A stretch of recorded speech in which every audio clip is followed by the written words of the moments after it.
ঐক্য চায়। আমি বিশ্বাস করি খুব দ্রুতই এই ঐক্য দৃশ্যমান হবে, একটা রূপরেখা তৈরি হবে। ইনশাআল্লাহ সেই রূপরেখার আলোকে আমরা একসঙ্গে পথ চলব। আমি আমার ক্ষুদ্র জায়গা থেকে, আমি নিরীহ মানুষ হিসেবে এতটুকু বলতে চাই, ওলামায়ে কেরামের ঐক্যের প্রয়োজনে, ওলামায়ে কেরামের ঐক্যের প্রয়োজনে, ইসলামী রাজনৈতিক সংগঠনগুলোর ঐক্যের প্রয়োজনে আমার ক্ষুদ্র যেটুকু আছে, আমার যেটুকু পরিচয় আছে, আমি সেটা বিলীন করে দিতে চাই, সেটা মুছে ফেলে ওলামায়ে কেরামের সঙ্গে থাকতে চাই। যদি আমরা এই প্রেক্ষাপটে বৃহত্তর ঐক্য তৈরি করতে না পারি, দেশের মানুষ হতাশ হবে।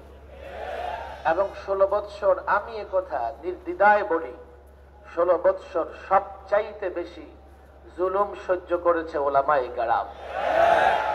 এবং 53 বছরের বাংলাদেশে বর্তমান প্রচলিত রাজনৈতিক দলগুলো জনগণকে সবচাইতে বেশি হতাশ করেছে। এই জন্য এখন সারা দেশেই তো যাই, মানুষ চায়, মানুষের একটা বড় আশা, ওলামায়ে কেরাম ঐক্যবদ্ধ হয়ে এই জাতিকে হকের দিশা হিসেবে হকের পথ দেখাবে। আমি আমার নিজেরটা বললাম এবং আমি অনুরোধ করব আপনারাও বরাবরের মতো চাপ অব্যাহত রাখবেন, যাতে আমরা কেউ ডানে বায়ে না যেতে পারি, সোজা একসঙ্গে থাকব। বড় ধরনের কোনো কাজ কোনো ধরনের পরিচয় ছাড়াই হতে পারে। এর বড় প্রমাণ হচ্ছে জুলাই এবং আগস্টের বিপ্লব। এই বিপ্লবের পেছনে যারা কাজ করেছে তাদের কেউ চেনেও না, তাদের কোনো পরিচয় তেমন ছিল না, তাদের কোনো পদ পদবিও ছিল না। আমরা কিন্তু বড় একটা বিপদে এখনো আছি।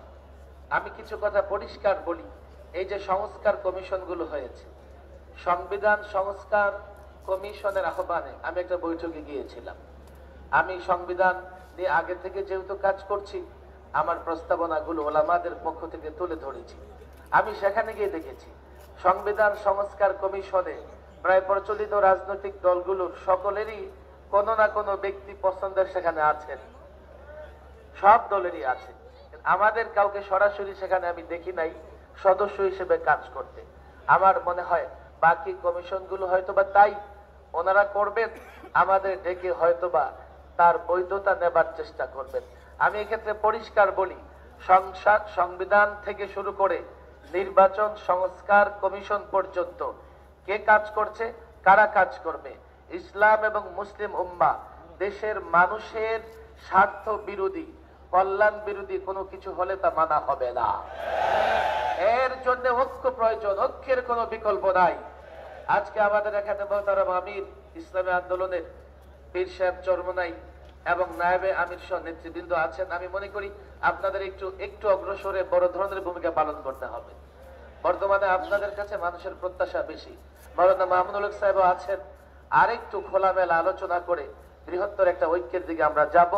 যদি যেতে পারি ইনশাআল্লাহ সফলতা খুব বেশি দূরে নয়, আমরা সফল হব। আর আগামীর বাংলাদেশ হবে ইসলামের বাংলাদেশ। সম্মানিত উপস্থিতি, আমাদের মঞ্চে